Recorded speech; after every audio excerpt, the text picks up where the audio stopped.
Hey, everybody. Alan Jacoby here. I am the co host of the Steak for Breakfast podcast with Roan. If you haven't checked us out, we're on Spotify, Apple, iTunes. If you're watching this, you're over on our YouTube channel, Steak Tidbits, where you're going to get my take on American politics and beyond, things that maybe we don't touch on over on the podcast. Again, Spotify, Apple, iTunes, Steak for Breakfast podcast. We bring you real commentary on real news in real time. We release 4 episodes a week. We bring guests regularly, usually members of Congress. Sometimes we bring on Policy Institute representatives, members of the Trump administration, former members of the Trump administration. Also, sometimes we bring on a family member from the Trump family and beyond. We have a lot of high-profile guests that come on and give their commentary as well. Anyway, I'm going to start getting these short videos on this YouTube channel. Hopefully, you'll like the video, comment, give us your thoughts on the topics that we talk about here, and also consider subscribing to the channel. Trying to just bring some awareness to the long format podcast over on, again, Spotify, Apple, any way you download your podcasts from, Steak for Breakfast podcast. So, all right, Tucker Carlson. So a lot of these influencers or former media, I call them characters that were over on mainstream media like Megyn Kelly, Tucker Carlson. First of all, and when I speak, I'm giving you my opinion, all right? I never could stomach Megyn Kelly, Tucker Carlson, a lot of them. If you've listened to the show at all, you hear Ronan and myself call these people out constantly. A lot of people claim they're MAGA, claim they're America first. In reality, they're just show me the money first, show me the views first, whatever, however they can monetize, they will. And here you're going to be hearing a lot of that over the course of the videos I make on calling these people out. Because for me, enough is enough. It's been enough for a while, and you see these people getting called out more and more. Now, I mentioned Tucker Carlson specifically because there's a video clip going around from a podcast he just did recently. I believe it aired March 6th. Now, he has been a tremendous supporter of President Trump and all of his policy through the campaign and most of the administration. But recently he has been detracting. Listen, in case you don't know, there is a tremendous operation, both involving Republicans and Democrats working together to undermine President Trump's presidency any way they can. This stems from as deep as Kevin McCarthy, Paul Ryan, Mitch McConnell. They recruited Marjorie Taylor Greene. They're working on recruiting so many more. You have so many factions that are coming and telling you that MAGA is dead, MAGA is cracked, MAGA is divided, and it's not the case. What's happening now is real MAGA is exposing all of these people that rode on the coattails of MAGA and President Trump for fame, for clout, for money. And they're all getting called out, and they're really pissed off. Marjorie Taylor Greene, and I'll go into a deep dive on her into another video. I have personal experience with her. I have personal experience with a lot of these people from my time and experience in working on different, political things and events and doing things for the Trump campaign and whatnot. And as we go, you'll learn some more about me. But anyway, there's this clip going around that now Tucker Carlson is saying basically that how many wars have happened over history where foreign military members have, without saying the word, I guess they use on YouTube the word grape instead of the real R word, women and children as a form of dominance for complete and total surrender. Now, Donald Trump has told the Iranian terrorist regime that he will accept nothing less than complete and total surrender. He doesn't want to talk, and rightfully so. I mean, that's a whole other conversation of why what's happening now in Iran is happening. 47 years or so since the late 70s, Iran has been not basically, it's been kidnapped, it's been taken over, right? The Shah was excommunicated, his son, the crown prince, was excommunicated, and now they went from Western civilization to, all right, all the women have to wear burqas. You can beat and kill women in public. Nobody can go to the beach in bikinis anymore or bathing suits anymore. Women can't work. Everyone, it just this disgusting, just forced religious cult took over. And listen, radical Islam is not compatible with Western society. And look what's happening in America and places here where it's being allowed to fester like a cancer. Listen, this clip is short. These videos are not going to be long that I'm going to be making here, although I do tend to ramble on a lot and talk. So I want to play it, and I'm going to give you my take, because now I'm being told, oh, well, the Tucker Carlson supporters, I've never liked him since he was on Fox, are telling me, and I didn't make this clip, that this clip is being taken out of context. But when you listen to the whole 49-second clip in its entirety, I'm looking at it as Tucker Carlson said it. He's been a big detractor now of the Trump administration and President Trump. And I believe, even though Tucker Carlson is a high net worth individual, that either, I don't know if they have something on him, he's being blackmailed, or it's just, hey, he's worth however many $100 million, and he's there to the point where, you know what, they always want to make money. They'll never say no to making money. And he's being paid by foreign entities, maybe in the Middle East, who are, say, anti-Israel or anti-Jew. And I'm going to tell you right now in this video, I don't care about Israel. I don't care about Iran. I don't care about, what Jewish people are doing, what Catholic people are doing. I don't care. That's another thing. All of these groypers, and here you go, I'm going to get hate for this. I like to call them the groyper tards. They seem to be, for whatever reason, attracting people like Tucker Carlson and Marjorie Taylor Greene, whatever. Listen, this is America. You could say whatever you want, as long as you're not promoting violence. I call him the king of the groypers, Nick Fuentes, who, listen, that guy is he is everything that the groypers hate. He's half a Mexican, he's a homosexual, and he does a lot of questionable things behind the scenes in his lifestyle.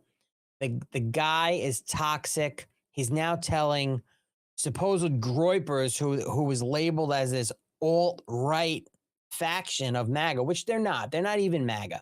He's telling everybody now you should vote Democrat. This is the guy during the 2024 presidential election who said, I'm going to Michigan to make sure Donald Trump loses Michigan. That didn't happen. They're irrelevant. But Tucker Carlson seems to be going down this road. Nobody wants war, all right? And that's not what this is. And of course, with all the propaganda, this is what it's been labeled. And you know what? I, as an American voter who does not like war, I don't want to see American troops, boots on the ground, which the president has said he's not looking for. It's not in the cards. As a matter of fact, I think I believe he said it's a waste of time because they've been so badly obliterated, infrastructure damaged, military assets damaged, and now it's basically just hunt, seek, and destroy mission to make sure that they have no capabilities of making weapons, launching weapons, and hurting Americans like they have in the past 50 years. Some might say, well, how is that America first? And that's a good question, and there's no short answer for that. My opinion as an American is you have the Iranian people who love America. They're kidnapped. They're forced into this dictatorship, into being owned by a terrorist regime. I mean, they're celebrating in the streets for what's happening right now. And then, of course, you have the Death to America, who label themselves as Muslims. Are they really Muslim? They say they are, but these are, so you have the I love America, Iranian people that don't want to wear the burqas, that want equal rights for all their citizens, that want elections. And then you have the death to America and death to everyone who's allies with America, specifically Israel, over, fucking their goats and everything else that they're doing. Really disgusting people. Will kill people in the street, whatever it is. We'll throw homosexuals off buildings after we cut their heads off, the whole thing, right? Listen, there are so many different takes out there. There are different opinions. The fact of the matter is, every American president has said the Ayatollah, they're evil, except Obama. They decided to send pallets of cash there. And Donald Trump is like, well, everybody says the Ayatollah is dangerous. The Ayatollah must go. Well, guess what? Donald Trump delivered. If it was any other president, it would be celebrated right now. You know it. I know it. America knows it. Everyone knows it. I mean, now you have Democrats holding candlelight vigils for the Ayatollah, the leader of the Islamic terrorist regime. So it's wild. But back to Tucker Carlson, because that's what this is about. Tucker, in my opinion, has always gone with the wind. He left Fox and he says, I was tied down. I couldn't say whatever I want. Now he's over here just with all of these wild outlooks on things. And you can't tell me he's not being manipulated by people. Maybe I'm wrong. Again, it's my opinion. You can share your opinion. Comment on it and let me know. But here's Tucker during an interview. Just listen.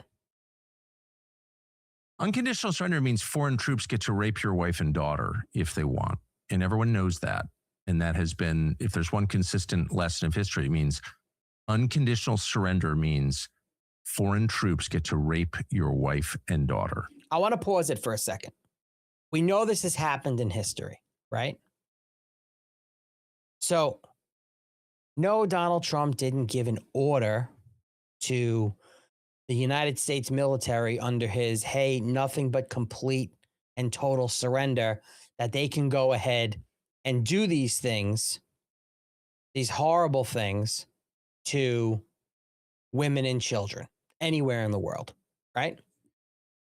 But just listen to the rest of it, because one, we know that Tucker Carlson is completely against what's going on. If you follow him on social media or you listen to his show, he will tell you straight out that Israel is evil, Israel owns the American government, and then you'll have all the groypers that'll go, you're right, you're dying for Israel, they're all idiots, they're all retards, because that's not the case. It's not the case. It's a ridiculous talking point. Listen. Everyone can feel that. That's like the most atavistic instinct there is. And so to avoid that, people will do anything. And so that's why it requires that level of force to get a population subdued to the point of unconditional surrender. That's why.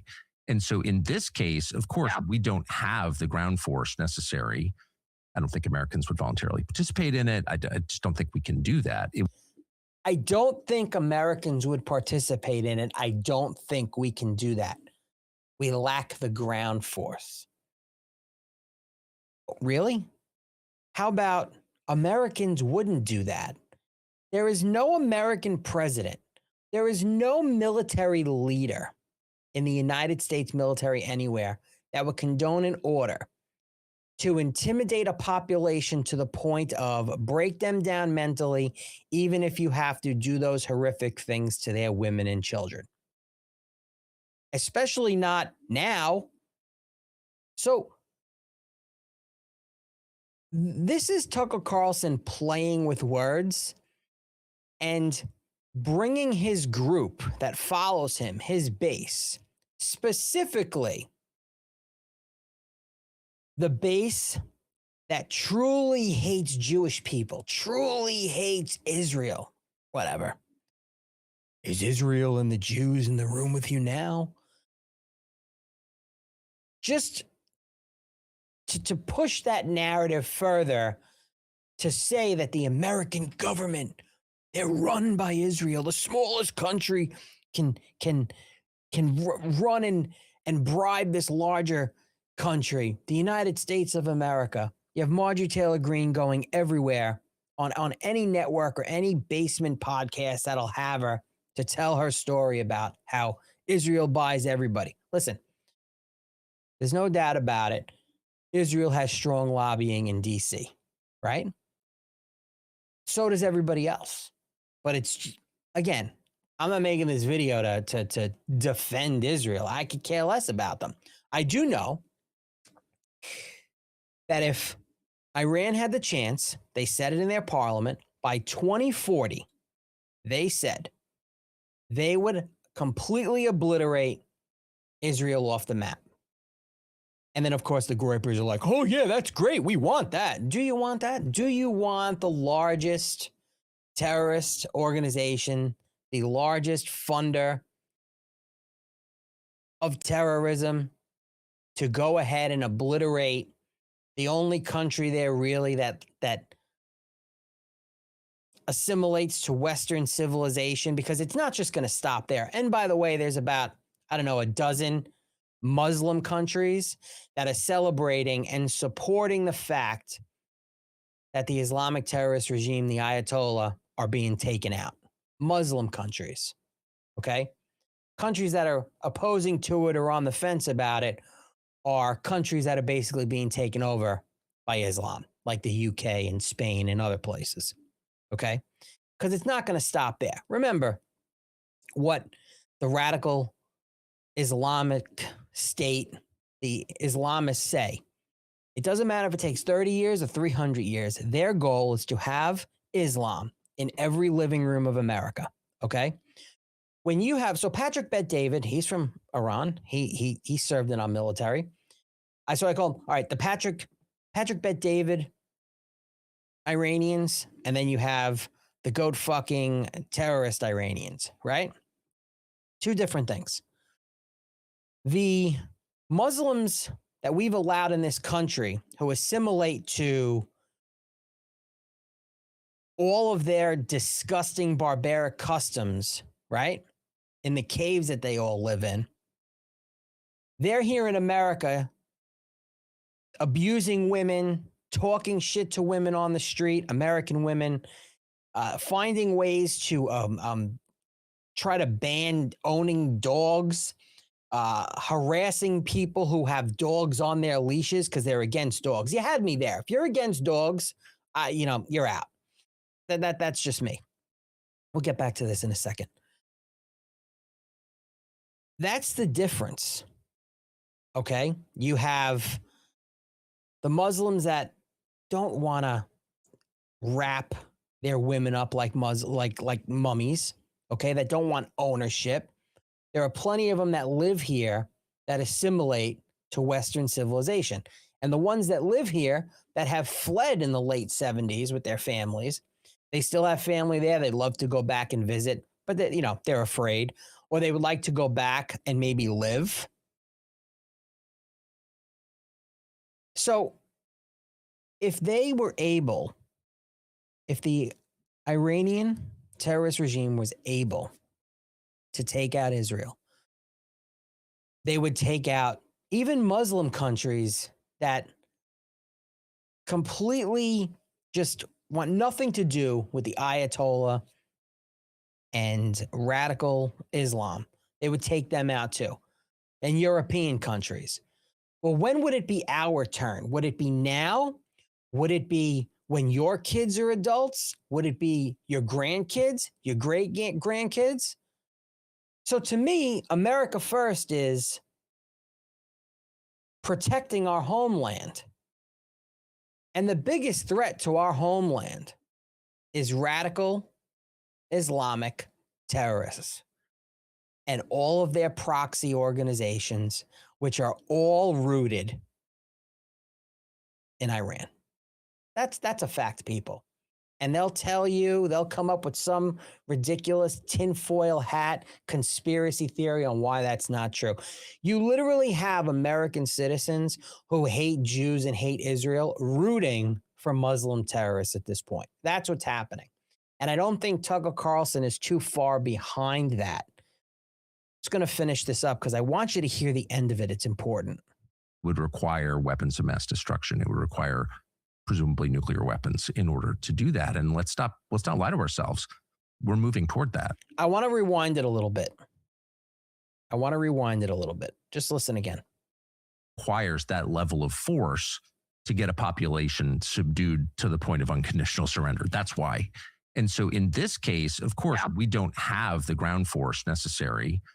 I don't think Americans would voluntarily participate in it. No. I just don't think we can do that. No. It would require weapons of mass destruction. It would require presumably nuclear weapons in order to do that. And let's not lie to ourselves.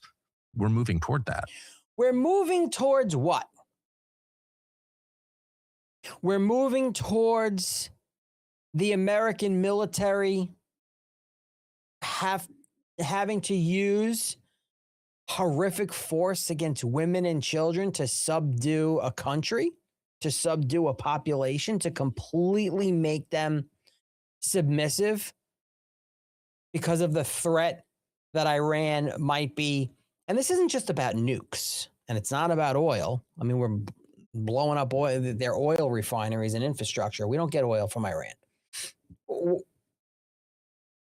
What is it, Tucker? Like, what does Tucker Carlson, who's followed politics his entire career, sit there and actually believe that Donald Trump and his defense cabinet and Defense Department, the Department of War, would actually give orders to American troops that barbaric? Like, I posted it on X and people are like, I'm so confused with this. I'll never forgive him for saying that. Like, what is the motive there? Maybe I'm missing something. Maybe I am, but I don't think so. What would be the motive of Tucker Carlson, who gets millions and millions and millions of views, who has tens of millions of people following him on all sorts of platforms, has his own network, for saying that? And again, when I say it's not just about nukes, that's a big part of it, but it's other reasons. I mean, there's other weapon systems that Iran is either trying to develop, or they're working with China, or they're working with Russia. Why would America allow these people to function and operate for the last 47 years? Well, I mean, I think it's a rhetorical question. It's about money and power, because there are so many corrupt people in our government that make money from people like the Iranian terrorist regime because of what they do around the world, and how that makes money for the military industrial complex, which then puts money in their pockets through campaign donations and other lobbying organizations and things like that. I mean, Donald Trump can't be bought. I love when people say, well, Donald Trump's owned by Israel. Is he? Donald Trump's not owned by anybody. Nobody. The guy shines his own shoes. That's a fact. I've actually witnessed it because I've spent time with him during the campaign. So, you know, the man is beholden to nobody. He listens to everybody and he makes his own mind up and what needs to be done. And when, again, we've gone through history where American presidents have made it clear that radical Islam is a tremendous threat, except the Democrats, they'll tell you that the white man now is the biggest threat. They didn't always believe that. So is Tucker Carlson one of the new darlings to radical Islam? Is he one of the new darlings to the left? Because him and his base, they're just... There's a reason these people are turning their backs on MAGA and working to undermine President Trump in the public eye. The approval ratings are through the roof.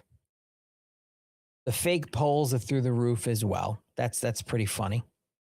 You have people that fool you and have fooled so many people like you that they're on your side, on our side, when the whole time they've been working to undermine the movement and only using the movement for money, fame, and clout. And you're going to hear, as I make these videos, me calling them out. Steve Bannon, Jack Posobiec, Raheem Kassam, all of them, or the whole Bannonite parasite apparatus. Nobody's talking about Steve Bannon and his relationship with sex trafficker Jeffrey Epstein. We're going to get into that at some point as well. Why is nobody talking about that and going after Steve Bannon for it? Except people like me and others on social media and other platforms. Well, because there's so much money involved. Everybody has a piece of the pie.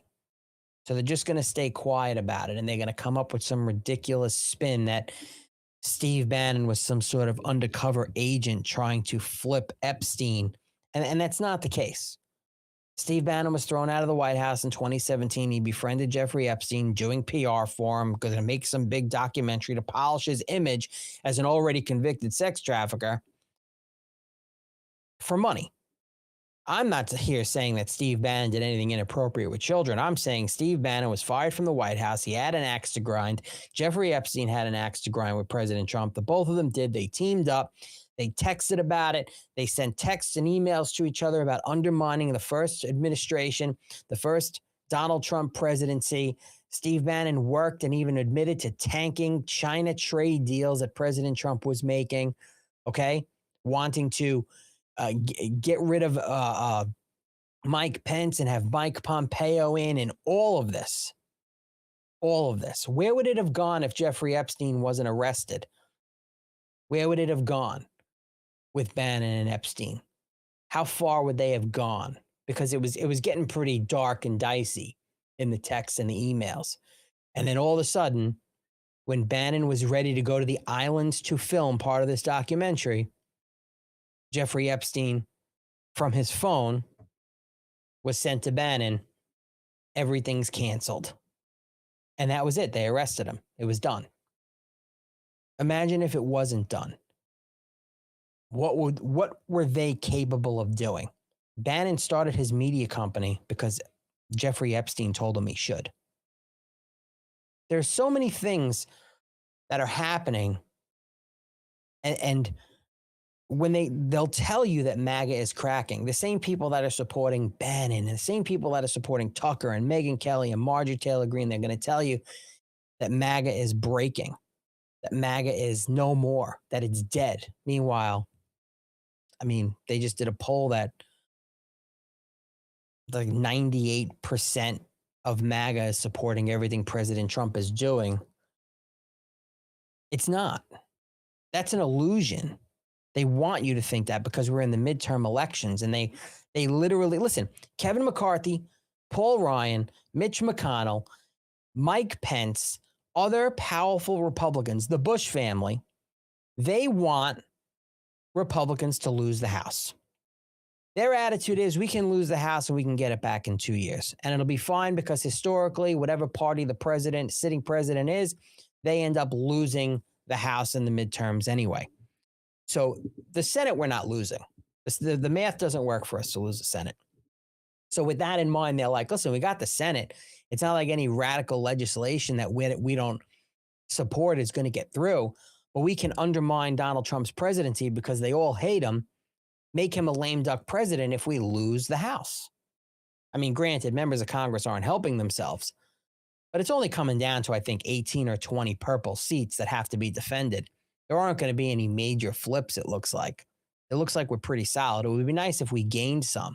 That's a whole other conversation. Fact of the matter is, they recruited Marjorie Taylor Greene, especially Kevin McCarthy and his large donors. They all have large donors. Even though they're not in office, they have tremendous donors. And they're going to try to manipulate these elections. Marjorie Taylor Greene didn't all of a sudden decide, wake up one day and say, I'm going to quit Congress because I'm going to turn on Donald Trump. No, that was work by Kevin McCarthy, who she used to bang and live under his desk when he was the Speaker of the House. That's not news. That's not new news. It's old news. Congressional staffers could never keep a secret. You just have to know which ones to talk to, even some members of Congress. So Again, they worked on Marjorie Taylor Greene. Oh, Marjorie Taylor Greene was like a psycho. She was calling President Trump all the time. He couldn't take his call. She got slighted. They worked on that. They said, hey, maybe Marjorie Taylor Greene can run for Senate in Georgia. President Trump's like, no, the numbers aren't right. I'm not endorsing you. Oh, what about the governorship of Georgia? No, Marjorie. Then all of a sudden it's, I'm not getting what I want. I'm going to turn on MAGA. I watched her during the campaign. All she cared about was herself. I'll do a whole thing on Marjorie Taylor Greene. I mean, they tried to shake me down as a business owner when she started her congressional podcast. I forgot what it was called. I have the email. I'll share the screenshots and everything. I posted them online. How when Matt Gaetz started his podcast when he was in Congress, he couldn't monetize it. All of that content and material was owned by the House of Representatives. It was owned by them because he was in office. Same thing with Marjorie Taylor Greene. She made the mistake and tried to monetize it. She tried to hit me up, had a media company hit me up for my cigar company to charge me $12,000 per episode, not month, for 2 60-second reads. And then they were sending me all of her followings and this is going to be great and the whole thing. And I'm like, yeah, the ethics committee wouldn't be too happy with that. I don't want to be caught in the middle of that because you can't monetize a podcast as a member of Congress. So she's going to work making $175,000 a year, right? She's going to sit in her office and do a podcast. It's going to take her probably 2 hours to record. And while she's doing that on taxpayer money, she's then going to monetize from businesses for $12,000 an episode. Yeah. As soon as I made that, I blew the whistle on that. All of a sudden it was, she's not monetizing the podcast. And then shortly after, like right after, she stopped doing the podcast. She saw an opportunity to try to make money, but it blew up in her face. She doesn't care about anybody but herself. That's why she's worth like $30 million. And it's not from a family-owned construction company in Georgia. That's bullshit. Anyway, the whole Tucker Carlson thing, a lot of questionable things that he's doing, that he's saying. President Trump called him out on it the other day that Tucker Carlson lost his way, basically throwing him out of the MAGA movement. I tend to agree. And this is where we're at. This video went a little long again. I tend to be long-winded. But you're going to find more of these up on YouTube. Steak Tidbits is the YouTube channel. Hit like, hit subscribe, leave a comment. You could love me. You can hate me. I love the hate. It doesn't matter to me. Come and check out the show, Steak for Breakfast podcast. 4 episodes. We release 2 on Tuesdays and 2 on Fridays. Interviews. Roan and myself, we commentate on real news in real time about we don't really get into a lot of the drama of it, but we get into what's happening with policy, what the administration is doing, and we get the real information and we bring it to you, and we are changing the way a lot of people are consuming their news. So again, Steak for Breakfast podcast, Spotify, Apple, those are our 2 main platforms, but you can find us on all podcast platforms and download us. Give us a review. Come and give us a listen. We're audio only over there. You can, on your commute to work, while you're in the gym, while you're dancing around with your vacuum in the house, cooking dinner, whatever it is. And then come over to YouTube, Steak Tidbits on YouTube, and check out the crazy things I got to say. I'm probably going to put out 1 video a day. We'll see where it goes. Something new. Anyway, check out the show. Thanks for listening, and I'll see you soon.